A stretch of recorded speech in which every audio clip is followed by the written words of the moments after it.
తింటే గారెలే తినాలి, వింటే భారతమే వినాలి అనేది పెద్దల యొక్క మాటలు. భారతీయ సంస్కృతికి మూల స్తంభాల వంటివి 3 గ్రంథాలున్నాయి. అవి రామాయణ, భారత, భాగవతాలు.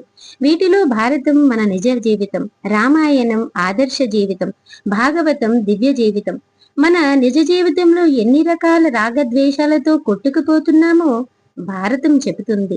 మనం ఎంత ఆదర్శప్రాయమైన జీవితం గడపవచ్చునో రామాయణం తెలియజేస్తుంది. ఏ రకంగా భావిస్తే మనం దివ్య జీవితం గడపగలుగుతామో, భగవంతుణ్ణి చేరగలుగుతామో అది బోధించేదే భాగవతం.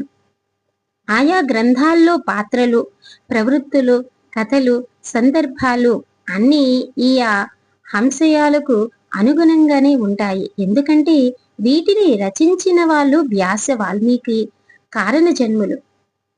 కారణ జన్ముడైన మహాకవి వాల్మీకి రామాయణాన్ని అత్యంత రమణీయంగానే కాదు, మనందరికీ అనుసరణీయంగాను రచించాడు. రామ ఆలయం అంటే రాముని యొక్క మార్గం అని అర్థం. అంటే జీవితంలో తనకు ఎటువంటి సమస్యలు వస్తే రాముడు ఏ మార్గంలో నడిచాడో తెలుసుకుని అనుసరించగలిగితే చరిత్రలో మిగిలిపోతాము, లేకపోతే కాలగర్భంలో కలిసిపోవలసింది. అలా జీవితాంతం ధర్మ మార్గం విడిచిపెట్టలేదు కాబట్టి రాముడు శ్రీరాముడయ్యాడు.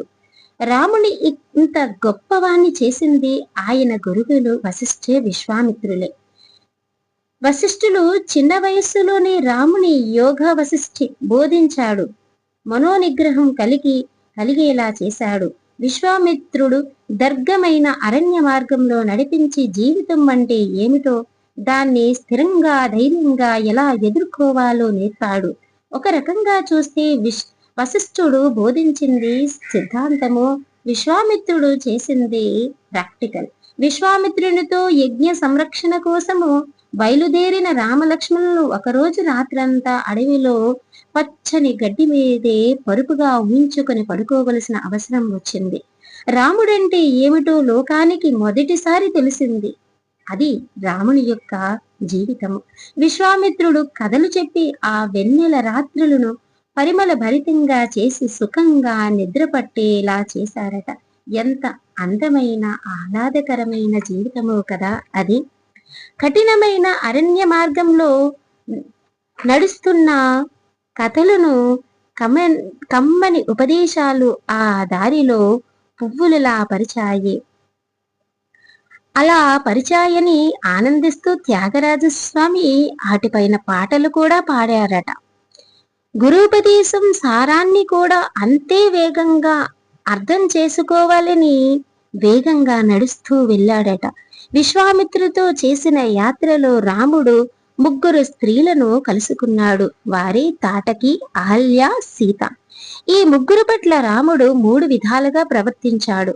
తాటకను సంహరించాడు, అహల్యాను సంరక్షించాడు, సీతను స్వీకరించాడు. ఎందుకు ఈ విధంగా భిన్నంగా ప్రవర్తించవలసింది వచ్చిందంటే ఆ మార్గం కూడా గురువుగారే ఉపదేశించారట.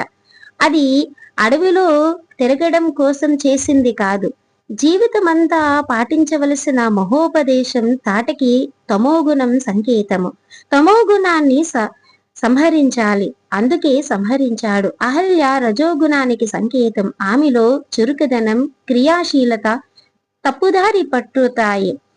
అటువంటి వాళ్లను సహనంతో సంరక్షించాలి, అందుకే రాతిని నాతిగా మార్చి ఆమెను సంరక్షించాడు. ఆమెకు రాముడంతటి వాడు పాదాభివందనం చేయటం గమనార్థం. ఇక సీత సత్వగుణానికి సంకేతం, వెదికి చూచినా లోపం దొరకదు, అందుకే ఆమెను పందెంలో గెలిచి మరీ స్వీకరించాడు. ఏ వ్యక్తి అయినా తమో గుణాన్ని సంహరించాలి, రజోగుణాన్ని సంరక్షించాలి, మంచి పనుల కోసం వినియోగించాలి, సత్వగుణాన్ని వృద్ధి చేసుకోవాలి, క్రమంగా గుణాతీతి స్థితికి చేర్చుకోవాలి, మోక్షం పొందాలి. ఇది రాముడు చూపిన మార్గము. అదే రామాయణం ఆధునిక సమాజానికి ఆనాటి రాముడు చెప్పినది, చేసి చూపించినది.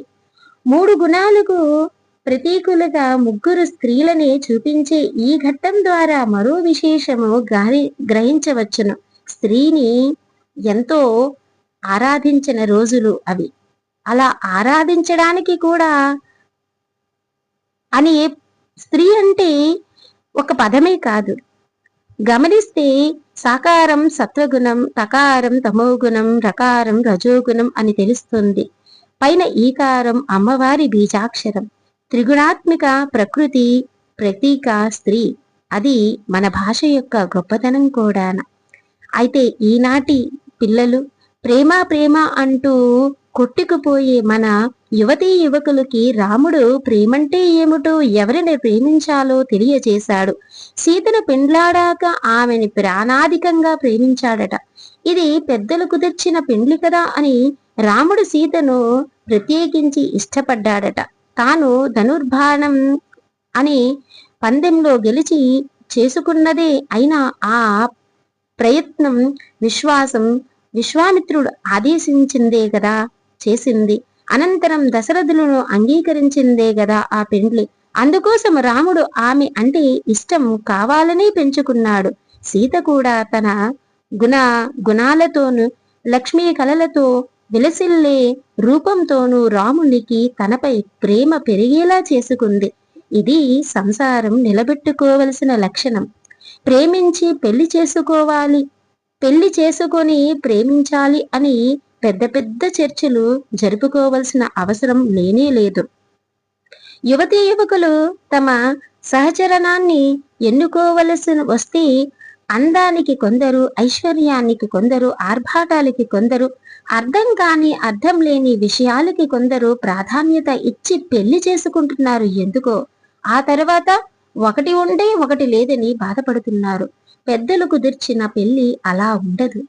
అమ్మాయి వరుడు అందం చూస్తే అత్తగారు ఆస్తిపాస్తులు చూస్తుందట.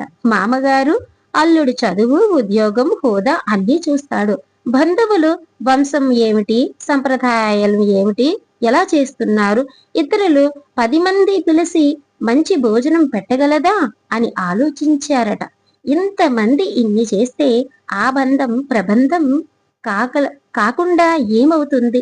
లేకపోతే ఇలా కాకుండా తన ప్రేమించిన వారినే చేసుకుంటే దుర్గంధమైన తను కుళ్ళిపోయి చుట్టూ వారంతాను కూడా కుళ్ళబెడుతూ, అందుకే రాముడు పెద్దలు కుదిర్చిన పెళ్లి చేసుకోమని యువకులకి, అలా చేసుకున్న భర్తను రూపంతోనూ గుణంతోనూ ఆకర్షించి సంసారం నిలబెట్టుకోవాలని యువతులకి సందేహం ఇచ్చాడు ఆనాడే.